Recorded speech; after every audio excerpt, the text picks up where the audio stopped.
for sure, like your average person couldn't get away with just one misdemeanor, right? But then this guy gets like a pardon just because his father was the president. You can see how people are gonna feel like bad about that, right? It's almost like rules for thee, but not for me. Because the first thing that came to my mind Do they have kids? was their kids. Like, I'm like, these are kids that are about to go to college. Like, Me and too. so, and why are they doing this? Because she's in politics, right? And so this becomes, they don't think about the children. And yeah, I mean, I think now that I have Yeah. kids too, I think there's just like, wow, they don't sign up for what I do for podcasting. Kids don't like sign up for that kind of stuff. Yeah, number one, though, kids are way more resilient than you think. They're so much tougher. And I know my girls have like got their and they love me and deeply, and I can 100% accept that love now and return it with everything that I have to offer. But you're, part of what you're describing is politics in memoriam. Part of it, but something's changed, Candace. There is a meanness, a willingness to adopt some very, very un-American tactics against our opponents because it become a zero-sum game. It's not just that I disagree with you, it's you need to be punished. You need to be punished for what you believe. There's this incredible show. I really want to meet them one day. I don't know if you listened to it. It's called The Necessary Conversation. Have you listened to that? Mm-mm. Incredible.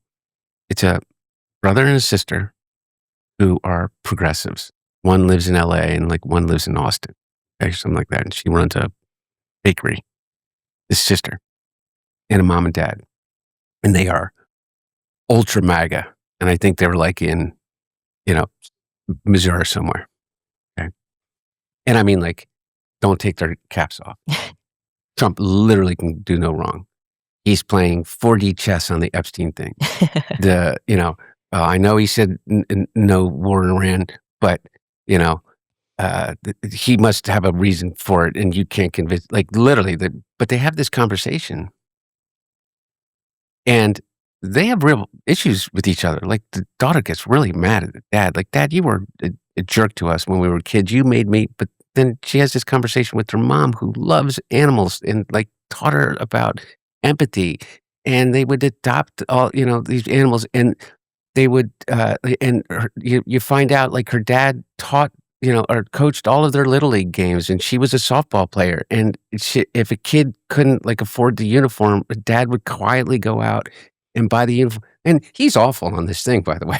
he's and like in terms of the way that he speaks and speaks to them, and he's like tough, and I don't give a shit, and drop a bomb on them, kind of, Mm-hmm. But it's so informative. Is that before? That's a normal family. Mm-hmm. That's a thing.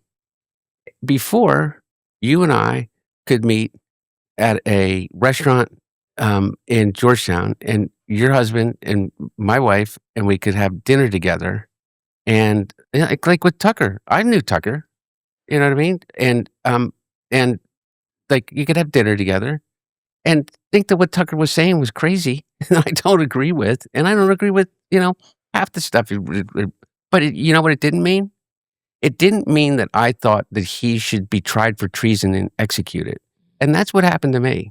And I mean that not figuratively. I mean it literally. That's what people were saying. And that's what people of real importance were saying. Those were the words that were coming out of the mouths. And I'm paraphrasing of people like Steve Bannon and people like Rudy Giuliani, people of authority. And it changes everything. Is how can you even have a discussion, for instance, how could I go out and talk about, how could I respond, was that cocaine mine?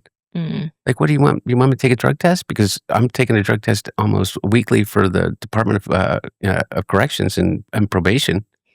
I have a probation officer.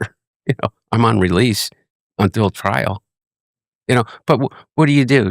Is that the statement that you make to the New York Post? It's impossible. becomes impossible. So what do? You realize this. So hold on here. So he's saying that he's actually under probation right now. Does anybody know what exactly he was convicted of? Let's find out. Let's do a quick Google search here. So what was Hunter Biden convicted of?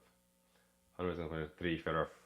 So here it says here, Hunter Biden was convicted of 3 federal felony charges in June 2024 for illegally purchasing and possessing a firearm while being a drug user.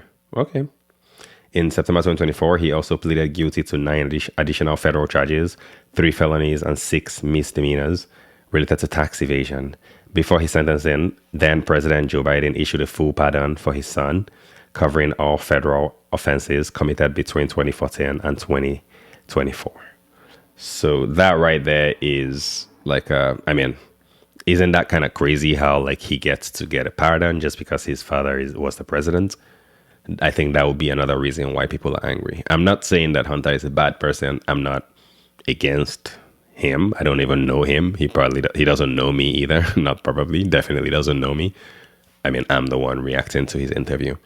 But I'm just saying, like, for sure, like your average person couldn't get away with just one misdemeanor, right? But then this guy gets like a pardon just because his father was the president. You can see how people are gonna feel like bad about that, right? It's almost like rules for thee, but not for me. And that's just not right.